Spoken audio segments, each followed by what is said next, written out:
Mr. Nikhil Thapar, Director and Head of Field Marketing India, APAC MEA Uniphore. A multidisciplinary business and marketing leader with over 16 years of experience across B2B and B2C industry. Nikhil leads the field marketing function for Uniphore in JPAC plus MEA regions, a solution-centric problem-solving and result-driven professional with experience in planning, strategizing, developing, implementing, managing, and monitoring the overall business marketing strategy with core expertise in demand generation, field marketing, and growth hacking. Nikhil is passionate about technology and disruptions that make an impact and drive a change. He was last with SAP leading growth marketing efforts. Further, I would like to introduce the following panelists. Dr. Puneet Kaur Kohli, CIO, Liberty General Insurance. Mr. Satish Janardhanan, Regional CIO, Asia Pacific and Middle East, ManpowerGroup. Mr. Ashok Tiwari, CIO, Finolex Cables Limited. Mr. Anand Deodhar, Group Chief Information Officer, Head IT, Force Motors Limited. Can we have a big round of applause for moderator and the panelist? Over to you, Mr. Thapar. Thank you. I guess the mics are working. Thank you so much for such a warm introduction, and it honestly feels privileged to be seated among such prestigious CIOs and getting an opportunity to moderate this session. I know a lot of these gentlemen don't need any introduction as such, but we got a couple of some really good questions which I truly felt very intrigued when I was going through them, and would love to get all of your perspective on it as we start. I've been an entrepreneur and somebody who has been on a tech side. Started my journey from the .com era, and I think the security part at that time was not that much prevailing, but over a period of time, we have seen so many challenges, so many players coming in, data leaks happening. In fact, I'm not sure whether a lot of people know, but a very large healthcare provider in India, where their entire data got leaked about 2 weeks back, if I'm not wrong. So this becomes a very interesting topic over here. And somewhere I very strongly feel security and innovation are part of the same plate, where you need to prioritize security as well, and you need to focus on innovation, faster implementation, and growth as well. Starting the chords on those lines only, I would request Mr. Satish to probably start in first, and I've got a very interesting question on these lines. Satish, how do you balance between security and innovation as a factor of growth and working with multiple teams, be it your sales, product, other functions, and then your development teams, technical teams, and your QC teams? How do you balance out between your security factors, the priorities on that front, and then your innovation and growth roadmap? And how do you align your teams together on that journey? Would love to get your perspective and to start with it. Thanks for the opportunity. I presume I can be heard. Yeah. As you can see, I've been around for a while. When I started, there was no internet. At least there was no internet in the corporate functions or in the business domain. It was there in academia, in some of the universities, etc. Unix was the OS. Unix was the OS. When I started, there were 8.5-inch diskettes. I'm really old. Huh? Now, regardless, what that meant is when the business did what we still call innovation, which means they brought out a new product at a new pricing, at a new convenience point, etc., there was no internet to worry about. Almost without exception, data loss, data theft, and any security breach on the inward direction is happening via the internet. There are other isolated man-in-the-middle factors. There are embedded bad actors within your organization, but an overwhelming majority of the data breaches and the security lapses happen because the internet is there. Now, guess what? It's not going away. So we have to learn to live with it. We have to learn to support the business to continue on their innovative journey and yet to keep them safe. That's one aspect of it. The other is the business is forever in a tearing hurry, because they want to get somewhere before the competition gets there, or they want to get somewhere because the competition has already got there. There's no escaping that. Coupled with this, in businesses such as yourself, doctor, where the insurance, the financial services sector, banking, capital markets, active trading, etc., are fiercely regulated in most countries. Now, with regulation comes the punitive damage of lapse, which means regardless of the revenue you make because of an innovation, the attendant penalty could take away your profit line anyway, and therefore security is important. Now, to address the question as quickly as I can, there's no shortcut. The few bullet points I work with is to map out the regulations relating to my business community, whether it's my employer or my client, and I work with many clients.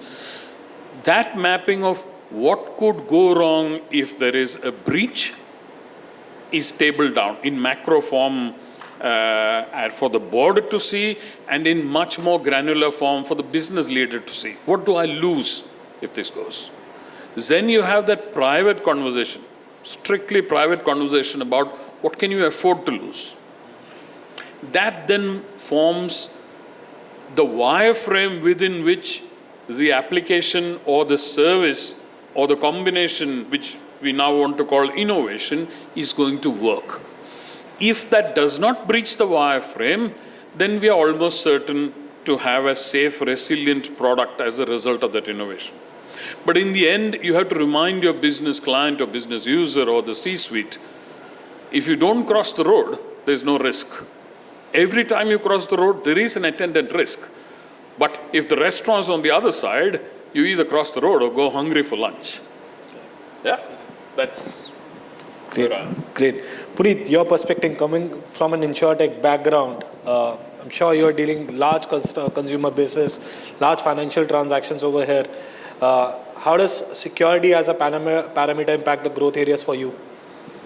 Okay, thanks for that question. So, good afternoon, ladies and gentlemen. Basically, from insurtech perspective, first is definitely what is the reachability of that insurance product to the consumers, right? Mm-hmm. Perspective is in terms of how the data of the consumers can be, fully safe, right?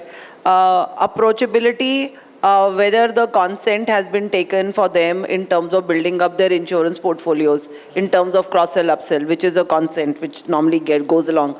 Because all these priority calling today, we talk about D&Ds and all that stuff. You just start, the data is saleable in the market. It's not that we just talk about a company which had a leakage, because data is also available, right? That knowingly people become unknowing, and then it becomes like, a breach happens because of certain, I do understand there could be some vulnerabilities or something which could lead to a prospective breach. But how can we ensure that data of a particular company is not sellable in the market? How do people call up like as an HNI markets and all? Because that data, which is like feet on street people, just to get more money, those people are not having an awareness that what kind of the data is available to them, for basis which they start doing cold calling, right? All those things are where the up to the least level, or the, bottom up, top up, everybody should be in that ecosystem, which should be given as an awareness. That it should be something not about only within the organization, but as a customer perspective also, organizations or maybe insurtech companies or any banks and any should be ensuring from time to time that these kind of things which could lead to a potential data breach, that can happen. Now coming to insurance, our perspective is, we want to safeguard our data. It has to be delivered in a perspective that, not only the policy issuance is important for us, that because it's a source of revenue generation, but to safeguard their customer centricity, engagement, plus at the time of availability of the claims also, right?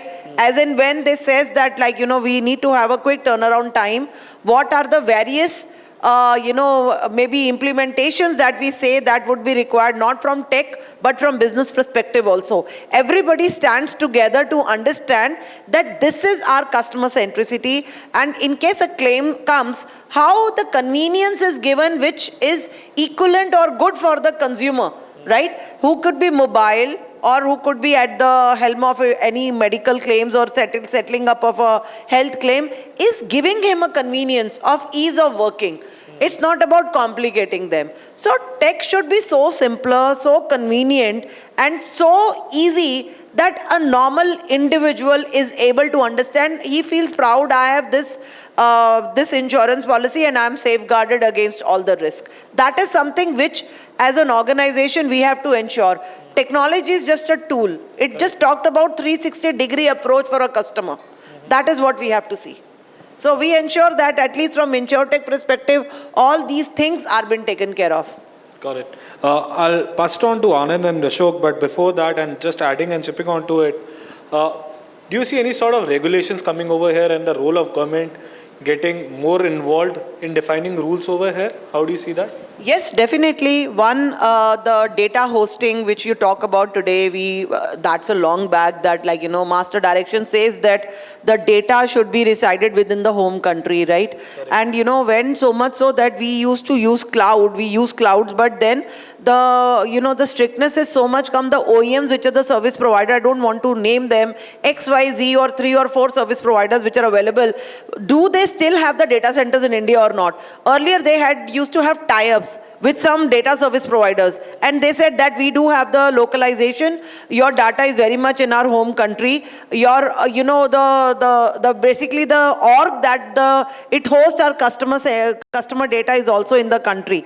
But now those OEMs also need to have those data centers within country. They give that kind of a declaration, and certain also ensures at least that data centers, irrespective of any CRM providers, SaaS-based providers, they should have a tie-ups with them.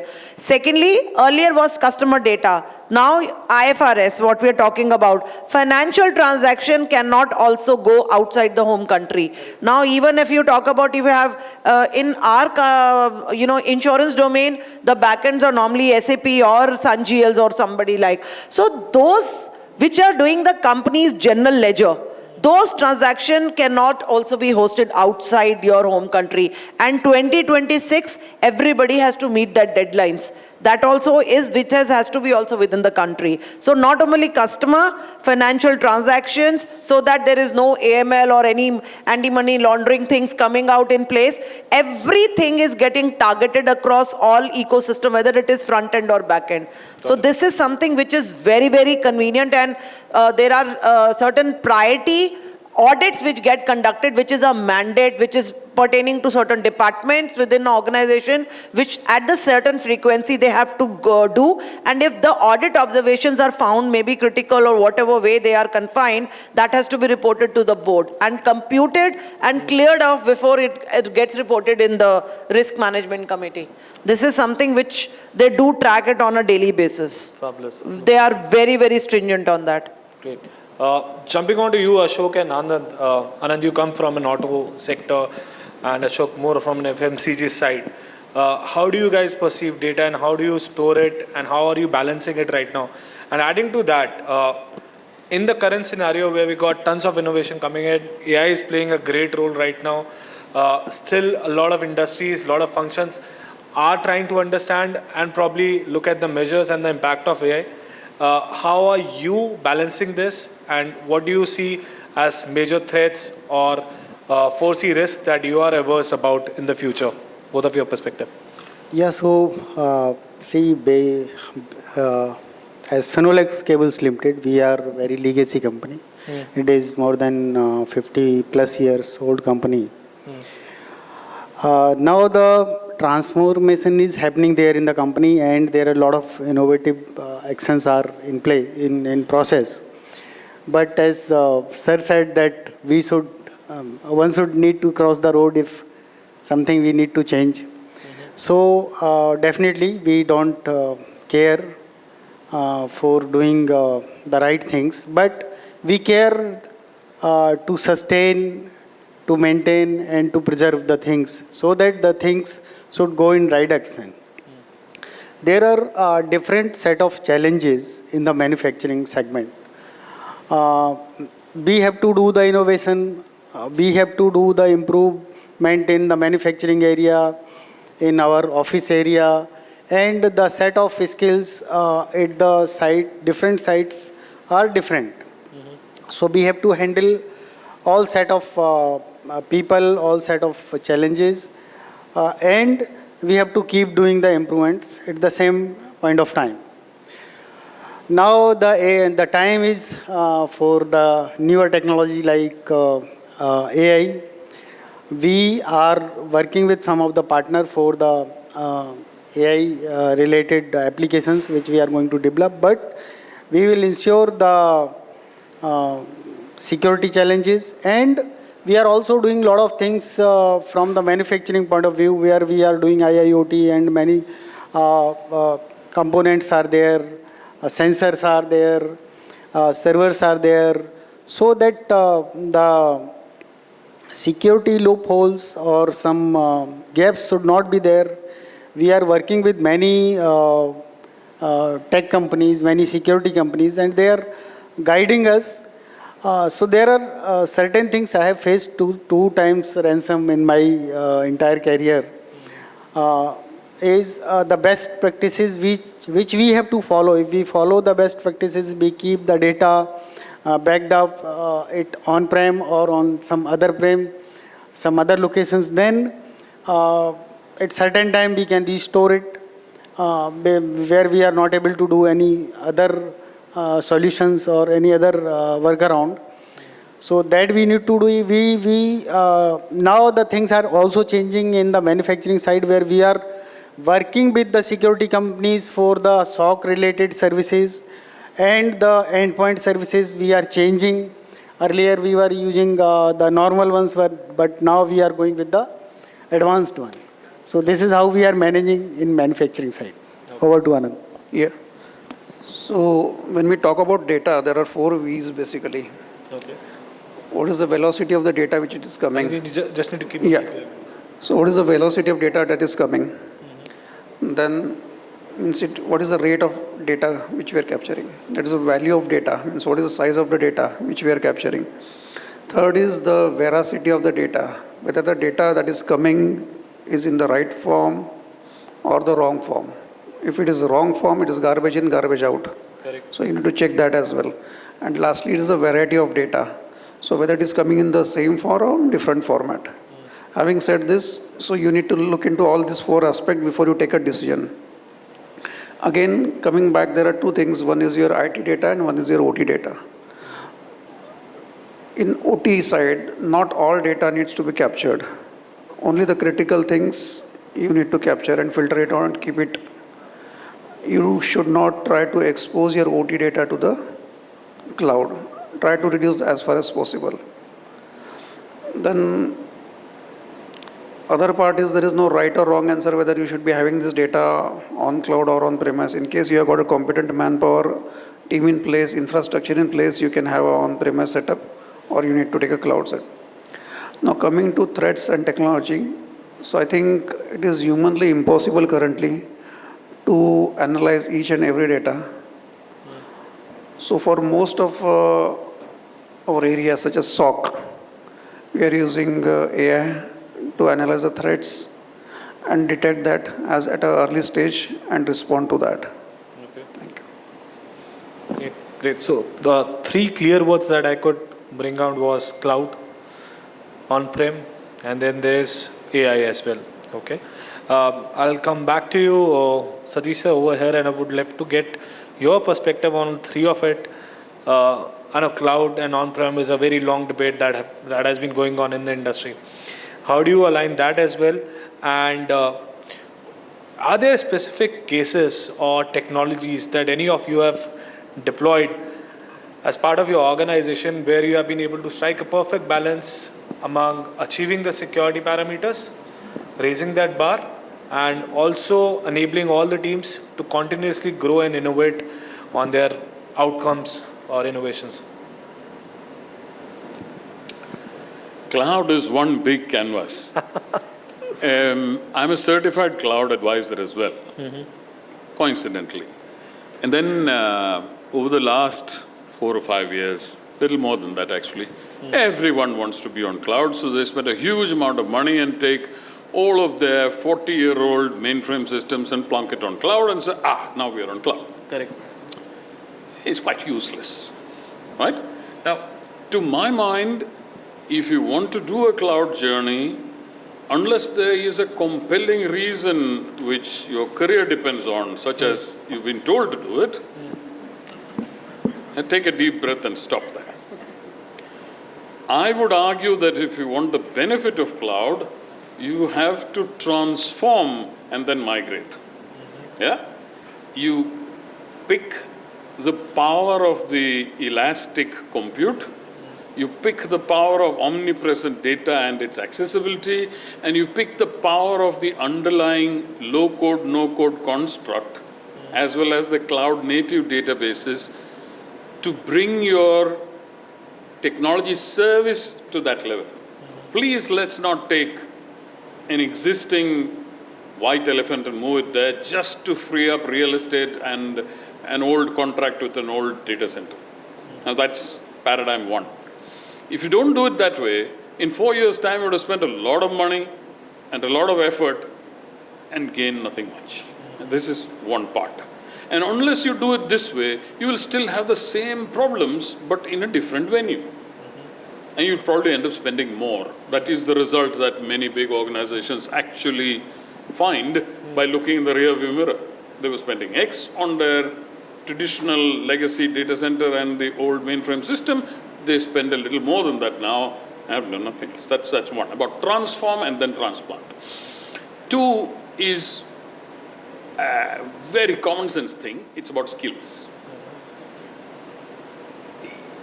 If I have struggled, it is in being able to persuade, force, schedule, punish people in the age group of 23 to 35 or a little more than that to get themselves re-skilled on cloud concepts.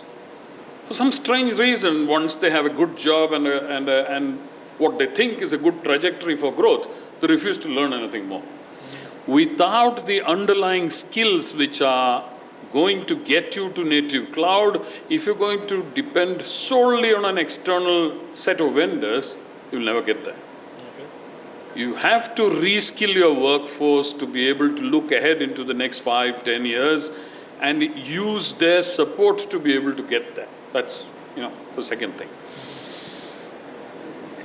We'll end this answer with the security paradigm.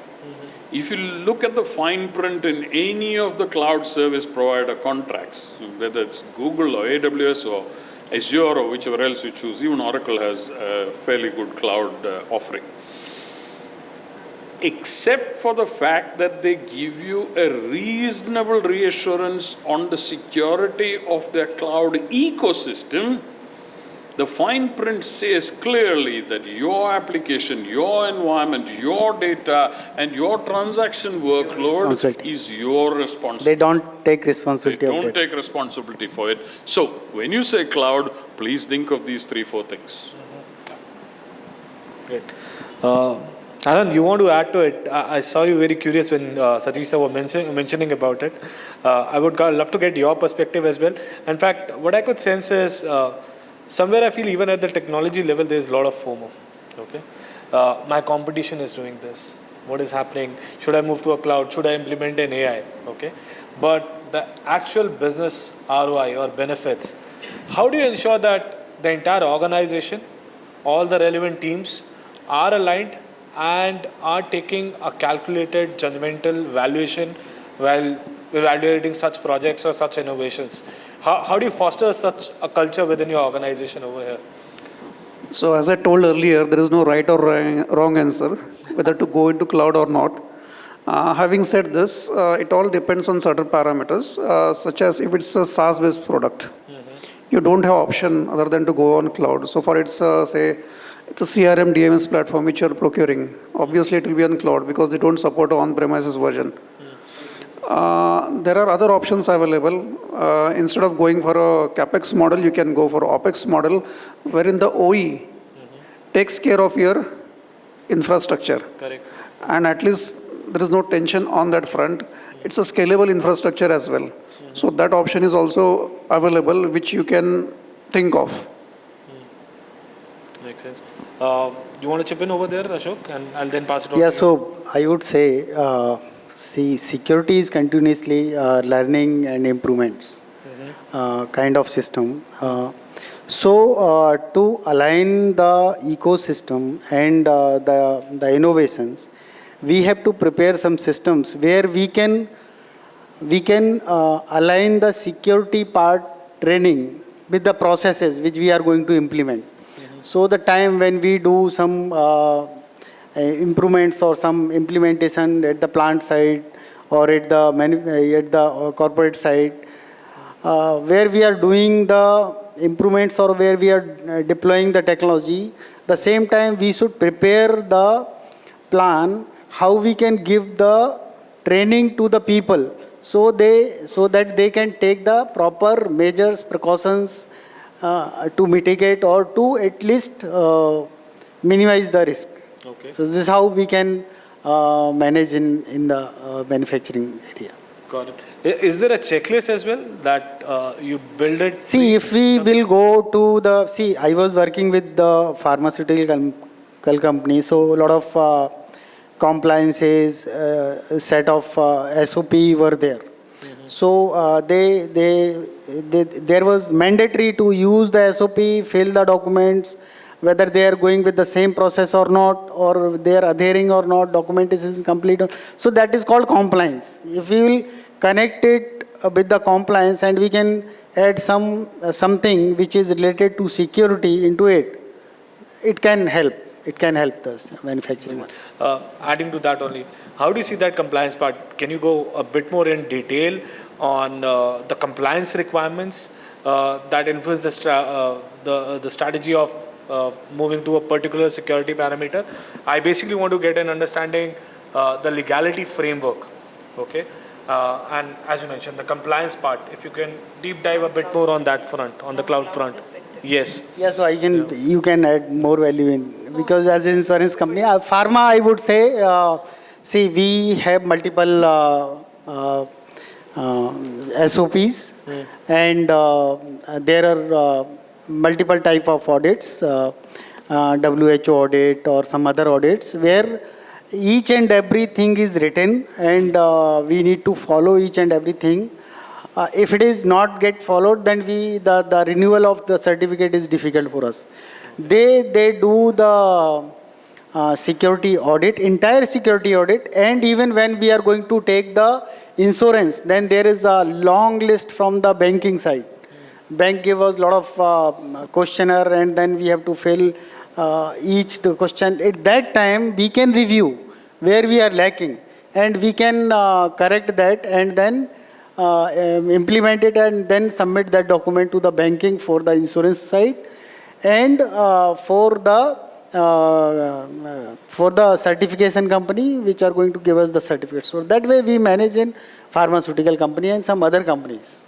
Got it. Is it the same in the automobile sector as well? I think it is going to come for sure, especially on the EV side. It's not that security is only for a company per se, it's for vehicle as well. Correct. So going forward, once your vehicle is connected, you are at risk. You can get hacked. Well, we already have a big fiasco going around with, I'll not take the name of the brand. And in pharma, it is the threat for the life. If they don't follow the norms, if they don't follow the SOP, then somebody can come, the life can come into the risk. Okay. And back to you over here. Yeah. So there are some guidelines that are coming for sure on that front. Okay. Well, perfect. Dr. Puneet, want to add over there? Yeah, so first added to your question, what my friend answered in terms of like it's not a journey that entire world is going, we all should also take a call, and we should be leapfrog in doing the work. Yes, definitely. Most of the organizations, they do take a call when it especially talks about renewal of their infrastructure and all. They do take a call in terms of whether we are co-locating on cloud or we are doing the real migration on cloud. Are we ready with our monolithic architecture where we have a huge dependency? Because in BFSI, partners are mostly the applications that we use are partner driven, right? And not seldom there are that they are bringing cloud native applications into purview, okay? So in our case, the core that the backends like the policy admin systems or various financial transaction systems that we use, or the peripheral applications, what we use to big business, basically policy issuance and all. Those particular are coming up with a lot of monolithic architectures. So if we say that we can take them on the cloud, it would be more of a co-location. It is just from physical data center, it has to be moved to cloud, it's a co-location to a cloud. It does not mean that it is already migrated to cloud. Yes, everybody does, we also did. But then when we see the, the big fat elephant coming in terms of your numbers, invoicing coming, then you realize that how do you want to optimize? The services are being used in an optimal way or not, whether the right sizing of the instance is being done or not. So those all are all the things which should be done pre-hand before we take a leapfrog in doing the cloud journey.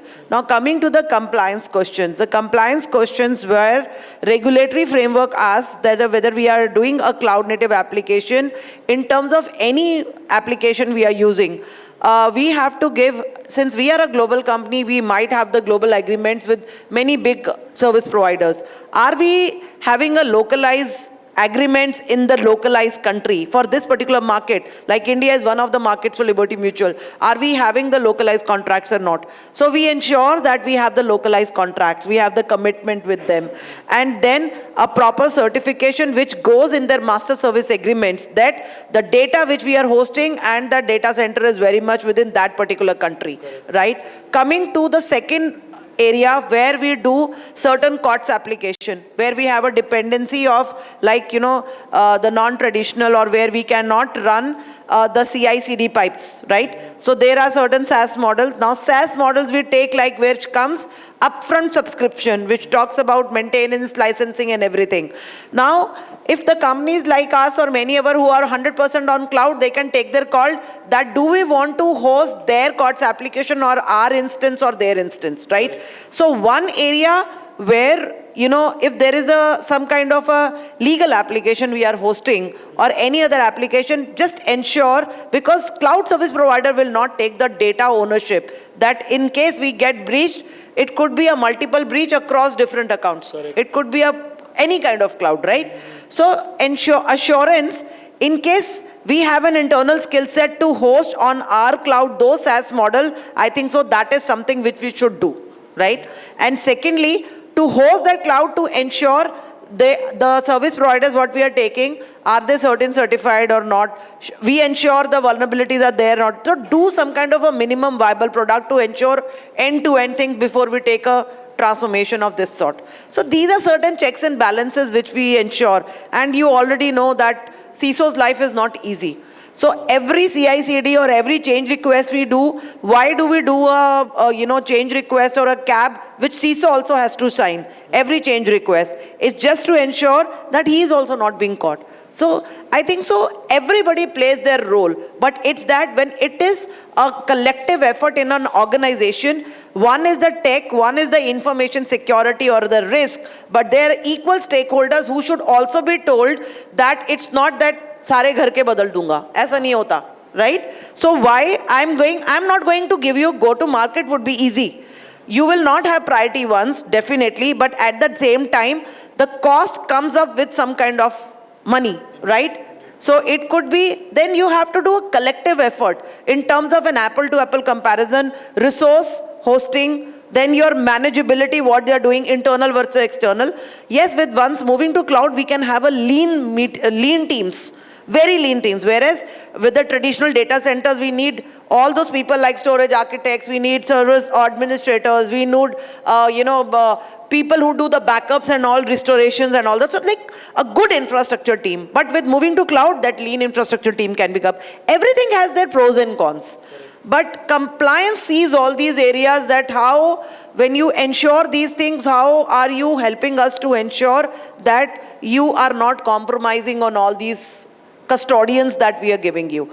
That is why, certainly if you say IRD and GI Council have become very, very stringent and they're issuing letters because of the foreseen so much data breaches are coming. So we have to report every quarterly basis. What is the status of your organization in terms of penetration testings? Are we doing it or we are not doing? Cyber audits are being conducted. Are we closing those audits or not? What is the frequency of critical and high? All that observations are closed in time or not? That is a check and balance they also do. Makes sense. Are there any factors that we missed out over here? Because I think we covered a lot of points over here. Yeah, so I would add here, see, for the security, what I believe is that the basic hygiene is important. At least if you will follow the basic hygiene practice in a proper manner, then 90% of the challenges can be taken care. Default password, ports open, all time checking the version upgrades, applications, is any application which is a patch management, all that is the basically hygiene work which need to be done all the time, and there should be a list or schedule to validate it whether it is happening or not happening. So if one should follow it and one should evaluate it, review it, then 90% challenges we can handle. Lovely. Yeah. Backup as well. Like, to the complete forums, yes, an organization data get breached with no fault of theirs. I do understand. Lack of awareness could be there, lack of everything is there. But let them not make the target. In fact, if there is any person who is a sufferer, how we can take that as lessons learned in terms of what went wrong in there, what the RCA was there for that company, and collectively support as a CIO, CTOs and CISOs. What went wrong with that CISO in that organization? What could help us in mitigating our risk also in our organization? These are all the lessons that we should learn, not to make a fun of anything. So what is this is because, we people keep on quoting, this data got breached, that got, I have not seen this in West. People do talk, but they talk in conferences and all. I'm not against that. But I think so, it's a lesson as a collective learning. We are not in a competition here. Correct. Collectively, we are all one ecosystem. Why this data breach happened, how we can give a food for thought for the hackers to come, How do we ensure that How do we ensure that particular organization failed? We should be speaking to that particular CIO and it said what could have gone wrong so that we can ensure, and could be possible that our system could be much weaker than his system, who's become more vulnerable in the market, right? So collectively we should appreciate and take formal steps and consolidation at the, maybe at the regulatory level. One consolidation. Why NHCX, what is IBX, what is RBI, everybody should have one consolidation. Master direction should be across all dynamics, across domains. That should be universal across. This needs to be followed and needs to be followed. Finally, it's everybody's responsibility. Yes. Yeah. Makes sense. On those lines only, I would love to hear cases probably in your career journeys and in your organizations where some advanced security measures have helped you avoid potholes and probably had actually helped the business because of those advanced security steps that you guys would have had taken that impacted the actual business and helped you innovate. Are there examples of any of you? I'll take it. Yeah. So I would strongly suggest to have a MDR in place. Advantage is that first it takes off your tension. You don't have to have a person who is sitting closely monitoring and responding 24/7. It is very difficult task and we don't have manpower for that. So MDR from a good reputed organization, rather vendor, is I think must to have. Second is we need to have PAM solution as well. Because I don't know whether you heard about this. There was one admin who deleted close to 100 plus server databases before leaving the organization. So if they had got the spam solution in place, they could have avoided this. You asked something I missed on. You're talking about PAM or DAM also? PAM also and DAM as well. Yeah. Most of the time, we think only the vulnerability or, access can happen only from the front end. And back end, we restrict our databases. But what is database activity monitoring, what we do? We do understand production systems are with us. But there are UAT environments, there are clear replica, mirror replica of pre-prods and all that stuff. So I think so a DAM tool, and it should be integrated with the SIM, which should also tell what is the performance of an application at the database level. So equal important. And how do we forget the API ecosystem? Tokenization, it's a microservices, API, open APIs, we consume all the APIs. When we consume, what are the vulnerabilities in those APIs, right? So the ecosystem, much before that is integrated. I think so before even deploying those build in either exposure or consumption, we should check the entire ecosystem with the proper testing and everything, and then start doing the UAT and all that stuff.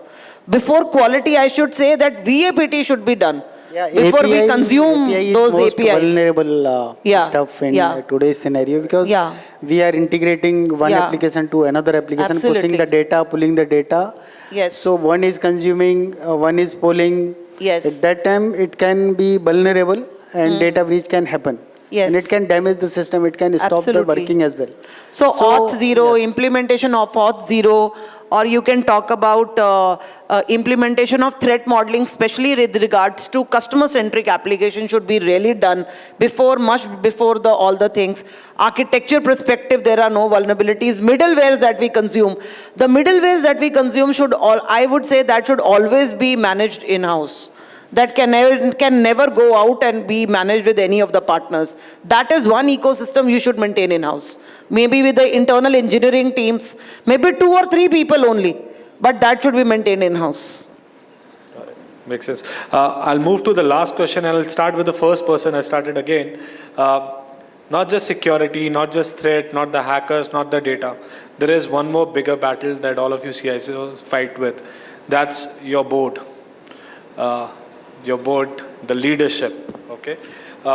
What role do you see of the leadership function, probably at the board level itself? How do you guys balance that out in terms of advocating for your security piece and making them understand the value of it? Thanks for the question. In this particular case, I've had an unfair advantage. Okay. No one listens to in-house people. At least they don't take them seriously enough. That's my personal opinion. I spent 10 years previously as a partner with Accenture. So I had to travel the world and talk to many clients and then get easy access to their C-suite and their board.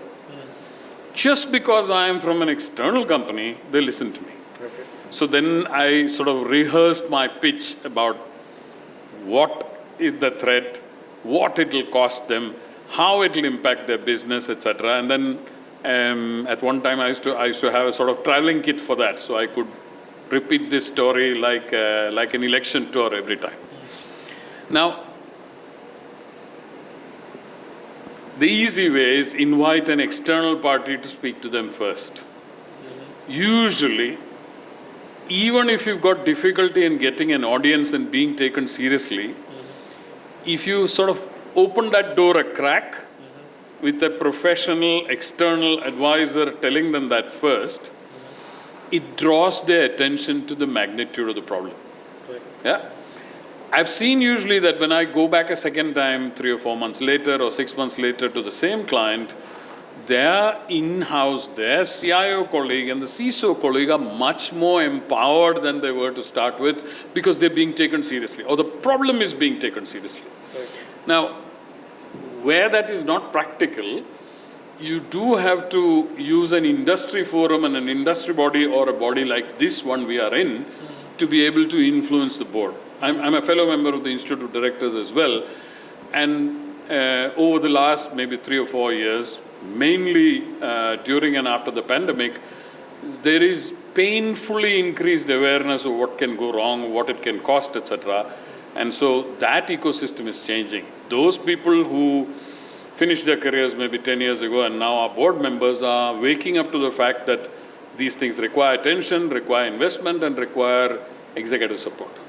Extending beyond from board as well, do you see the investors' relationships in the same manner?